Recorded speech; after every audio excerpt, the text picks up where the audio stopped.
You're listening to New Churches Podcast, a production of Send Network on newchurches.com. We discuss all things church planting. If you're looking to take your next step toward multiplication, you're in the right place.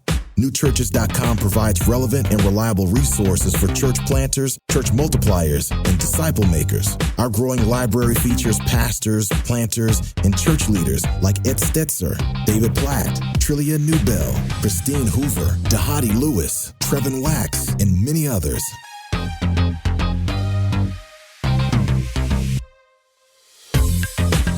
Hey, Ed Stetzer here, another episode of the New Churches Podcast, but with a friend. Well, I mean, not that these other people I talk to are not friends, but with a friend of many years and we'll talk about this a little bit later on, a steward of the podcast in exciting and important ways. So Trevin Wax is the Vice President of Research and Resource Development at the North American Mission Board.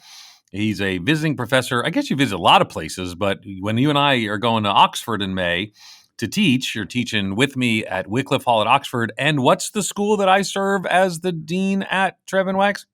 This would be Talbot, Ed. I think Talbot everyone School already knows you've made the move to Talbot. I'm just saying, but you'll get to teach Talbot students alongside Wheaton, not Wheaton. There'll be some Wheaton students there actually finishing up, and then Wycliffe students as well. But yeah, we had a lot of fun. He started teaching for me some at Wheaton, and now we're doing some stuff fun at Talbot and at Oxford. Anyway, former missionary to Romania. I don't know that people always know that. But former missionary to Romania, one of my favorite things about you, writes different places, got a blog at the Gospel Coalition. We launched together the Gospel Project, and that was super fun. And got some books. He's written The Thrill of Orthodoxy, The Multi-Directional Leader, Rethink Yourself, This Is Our Time, Gospel Center Teaching. And you guys have 3 kids. You and Karina have 3 children who are like in college now, which is, again, just the oldest, not all of them. Oh, okay. Don't age me too much. Yeah, no. Well, you still look like you're 11, so that's why people. It's great. Are always. Great. I guess that's not the worst thing. So, okay. So let's jump in and talk. We're going to talk about the role of denominations and networks in church planning. We actually did a podcast together that I want you to mention where people can go listen to your deconstruction conversation. But let's talk a little bit about what role, I got some thoughts on this. What role do denominations play in supporting or shaping church planning, or should I say denominations and networks? And let's start there. Well, this is a topic that I brought up with our team when saying I really want to talk with you about this, Ed, because I don't know anyone who is more broadly connected to more denominations in the world than you are. I mean, we've known each other a long time, and if I just had a list of all of the different denominational meetings, groups, affinities, network partnerships that you've been a part of, it would be a very long list. I'm sure you have the exact number. What is it, 60 something? Is it 63? I think is 63 different denominations. So, yeah. How did I know you would know the number? So not everyone likes that though. So you say it like it's a good thing, but Timothy George, our mutual friend, once said I was the most ecumenically minded. And I'm saying, but you can't say ecumenically minded. That means different things, different people. But yeah, in evangelical, ecumenism is a space where I go a lot. But yes. Yeah, I would say, ecumenically in the evangelical world, I think it's interesting to hear you talk about Roman Catholicism and Asian Orthodoxy and the limits to certain partnerships there. But the reason why I think it's important for us to have a conversation about church planting and denominations is because on my podcast, Reconstructing Faith, I wanted to address what's often for some denominations the elephant in the room, and that is the decline of most denominations today and the rapid rise of non-denominational churches.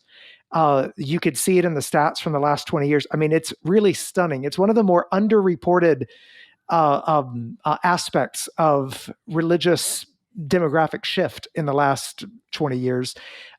So there's the rise of the nones, those that don't have any affiliation with religion. Then you have the rise of the nons, right? That are they're part of churches that are no longer belonging to a family of churches. So I guess the question is, what does that mean for church planting? And so I'm just curious, as you look out over the landscape and you see denominations that are, going big or going home when it comes to church planting, and other non-denominational groups who are also proliferating across the country. Like, what does this mean for the state of church planting in the U.S.? I can't think of something that means more probably for the difference in how churches are partnering together. I wrote an article in CNN a while ago on the rise of evangelical nuns. So nuns are, non-denominational I wish they would have been more clever and said nons, but they wanted to go with evangelical nuns, saying they're not part of a denomination. So I think that the church planting, which if you go back to the pre-50s, up to the 1950s, pretty much church planting was overwhelmingly denominational and really overwhelmingly non-entrepreneurial. In other words, the First Presbyterian Church would find a place, another town 20 minutes away, and they would send people, they'd start a mission committee, they'd get a group of people to go there, and then they'd go find a pastor after the people started meeting. It was a chapel, then it became a congregation, all that sort of stuff.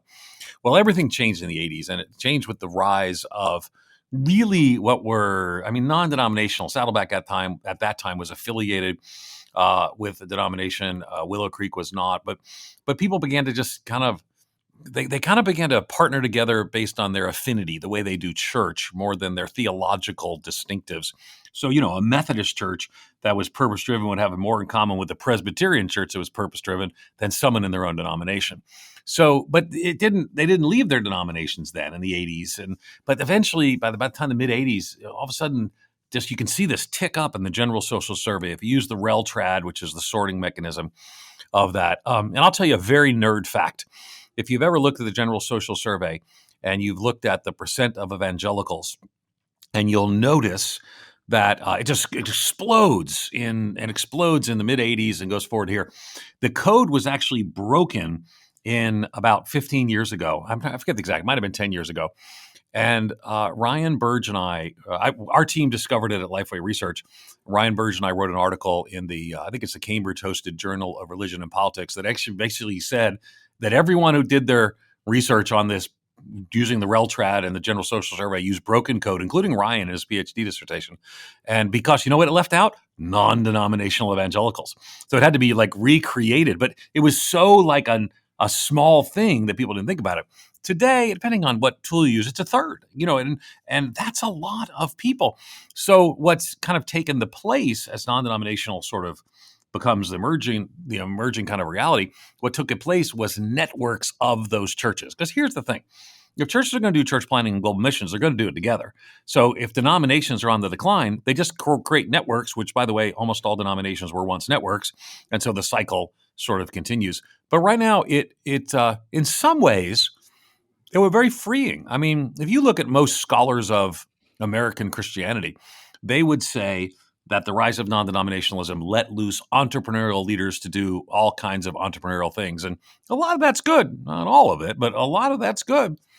Though I would say that the reason that the largest gathering of church planners in the United States every year, and maybe the largest gathering in the world, is the Exponential Conference, is because, they're old, restoration movement, independent Christian churches, but it's a non-denominational thing. That's where a lot of the energy there. Now we see energy. The Assemblies of God does Church Multiplication Network. Southern Baptist did Send Network. Even smaller groups like Nitrogen Network come out. They're intra-denominational.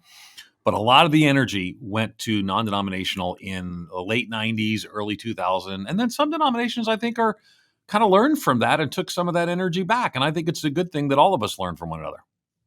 So a question I've got on this then is, so if you're part of a church plant that is involved with a denomination, what are the strengths and weaknesses of that, the pros and cons of that? Like, what are the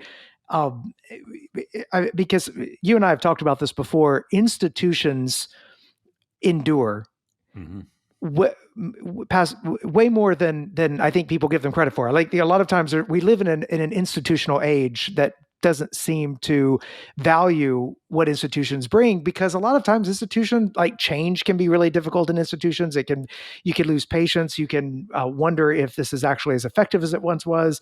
All of those are good questions. I guess my question would be, so for church planters that are thinking about denominations, obviously this, New Churches is powered by the Send Network. So there's a denominational affiliation there. What should be the approach, the relationship that church planters have if they're considering a network of churches or belonging to a denomination? Well, you know that I'm always pro those things. I wrote the cover story for Christianity Today, I don't even know, a decade plus ago. And it's called Denominationalism Is There a Future? And they don't show you the cover art, but the cover art they chose was a tombstone of denominationalism. Is there a future? But my article was actually like, yes, Christians form churches want to do the Great Commission. You can't do the Great Commission alone. It's too big. So you form partnerships with other people. Now, the challenge is that, the denomination that you engage in can have positive or negative impacts of that, right? If you have a denomination that has a really bad reputation, that's hard to overcome. So people then will say, we'll use, now most people don't put the denomination name in their church, most church planners, I should say. But you're still going to have on your webpage, people are like, well, I'm not Pentecostal, so I'm not going to go to that church, or I'm not Baptist, so I'm not going to go to that church. So you do begin with some people who have an opinion, but not everybody does. You know what most unchurched people think about denominations? Nothing.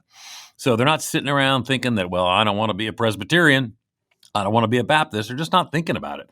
So I think the strength of denominations are resourcing and community, right? So you're going to have a group of people who are for you, are going to help resource you. Community, you got a group of people you can lean on. I also think that theology really matters in denominational traditions. So I think that I'm super thankful for my Anglican brothers and sisters for the work that they're doing. And I think that if you believe that there are bishops and pastors and deacons, and you believe that the Eucharist should be central in the expression of your worship, and you believe the articles, you should be an Anglican. And you could be there's like non-connectional Anglicans. It's a little strange to me, but I think you should be in a tradition that draws together your theological beliefs. So I think that bringing together for common belief can help shape you. The institutions that are a part of it can help impact you as well. I would also say too that when you get in trouble, it's helpful to have. When Willow Creek when Willow Creek started its explosive challenges. I got a call and they said, hey, we need to put together some sort of group to help us address some of these things. And, it's interesting that the group that was put together, I recommended a few people, I'm sure other people did as well, but it was the head of the Wesleyans. I remember calling Joanne Lyons and talking about it. It was head of the Wesleyans. It was the head of the Evangelical Covenant Church. It was Leith Anderson, the head of the National Association of Evangelicals. It was Margaret Diddams, who was the provost at Wheaton College. And you know what they all had in common? Willow Creek is the most famous, we're not in a denomination church in the world, that when it went bad, they needed people who understood institutions to help them walk through some of those things. I didn't include everyone on the group because I don't remember them all.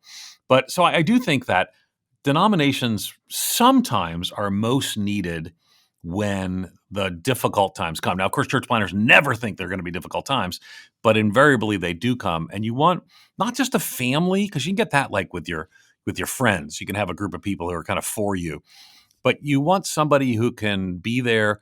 And I remember when I left my first church plant, I called our district, and my denomination is called an association, and I said, here's going to be the person. I'd had a person in mind that would be the successor. But I want to connect, make sure that you're involved and engaged. And there was somebody there, otherwise, Trevin, I'm talking too long, but how many times I get called up and say, Ed, our church is in a difficulty, or I need some advice. And I say, well, have you talked to your denomination? And I would say the vast majority of the time people say, well, we don't have one. And I'm kind of like, well, I can't be your denomination now. So you need it before. Or your network. Again, networks can have this as well. And there's all, the blurring of distinctions between networks and denominations is quite evident. But those are some of the reasons I would say that it matters. We were talking about the explosive rise of non-denominational churches, but it's weird because in the church planting world, it seems like to me that there's been not only the arrival of new networks in the past 20 years or so, but there's also been renewed emphasis within denominations on church planting. There's been renewed energy there, creative energy that's been taking place. So I'm just, as you look out over the landscape and if you could project a little bit into the future when it comes to denominational involvement in church planting, like what are you seeing? What expectations do you have as you look over the landscape right now? Yeah, and it's a good question. So, and it's a question of what's caused an effect. So, if you could sit back and say, because I was at the first meetings of what was called MX9 and then became CMN, the Church Multiplication Network of the Assemblies of God. And I think it would be fair to say that the Association of Related Churches, ARC, came up a lot in some of those conversations. When the Send Network was forming, I'm pretty sure Acts 29 came up a lot in those conversations. So in a sense, you could say, I don't think it's completely fair, that one of the things that denominations found is that church planters would go to their denominational annual meeting and they felt like an alien, like 100 people and 5 of them are church planters and they all can spot each other across the room and everyone else just has a different culture. They're in a different space and a different vibe.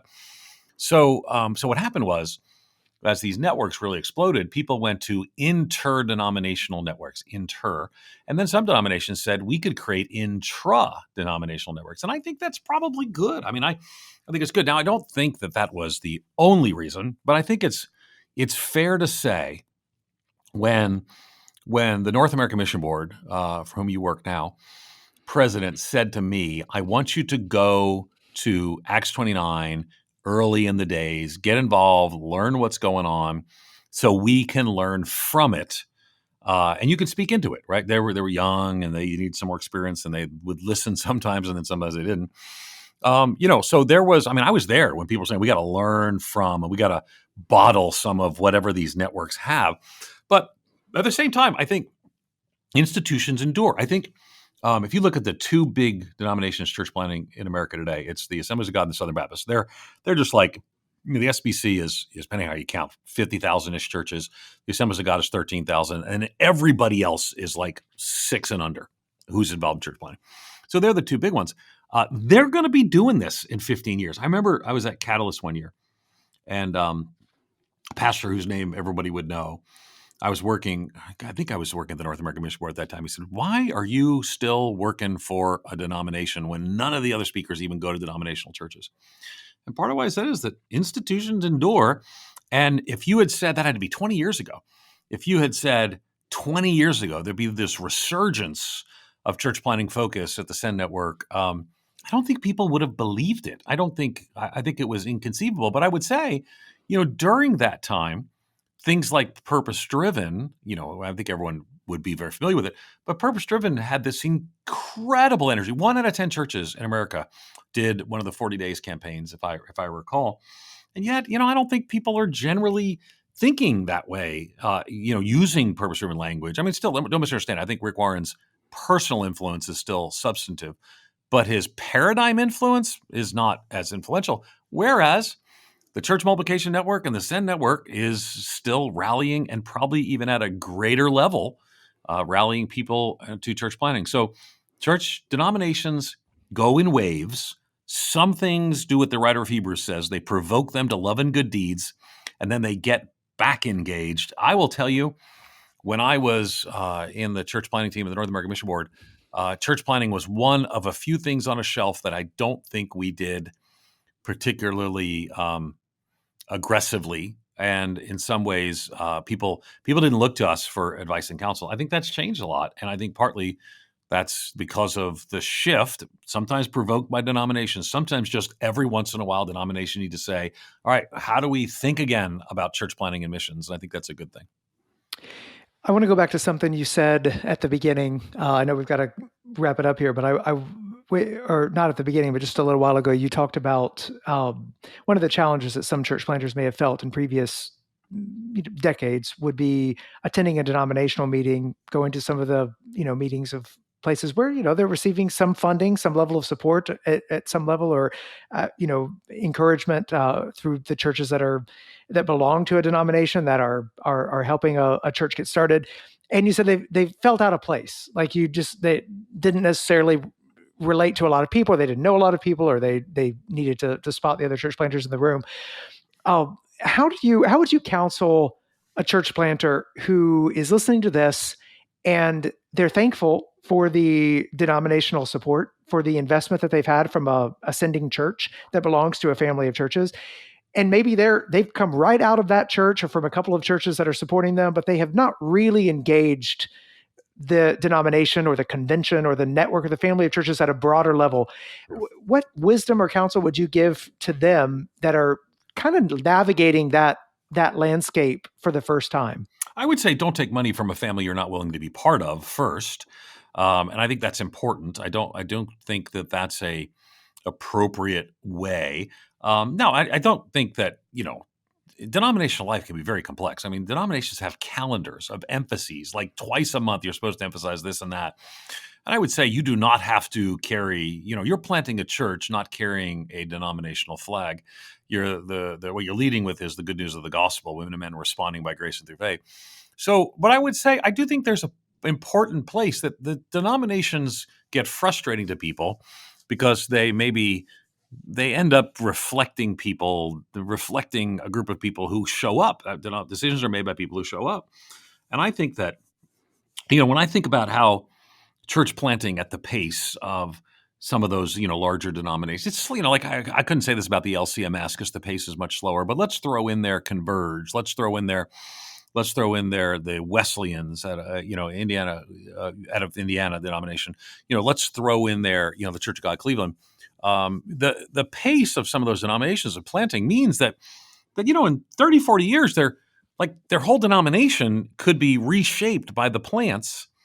But what happens is church planters who are often very focused on the individual church plant, and I get that. I want you to be. I don't want you to be running the denominational, and what happens is they ask you to be like on these committees and all sort of stuff. Well, pace yourself. But I would just say that the Lord has put us in a family. Let's stay connected to that family and make that family better. So if you're in a denomination or a network, I think there's value to being in there. Now, it's tricky because, sometimes denominations make it hard. A denomination that's perpetually at war with itself is going to have a hard time keeping its young leaders. And we've seen that. But I think ultimately, sometimes the seasons of conflict, they come and go. But the institutions still endure. And I think for the kingdom, to me, now again, this, Trevor, we've talked about this for years. I am an institutionalist for good or for ill. But I would say that if you talk to Ed Stetzer in 1994, when I sort of kind of decided that being an institutionalist was a good thing, none of my peers at that time. So, I'm 57.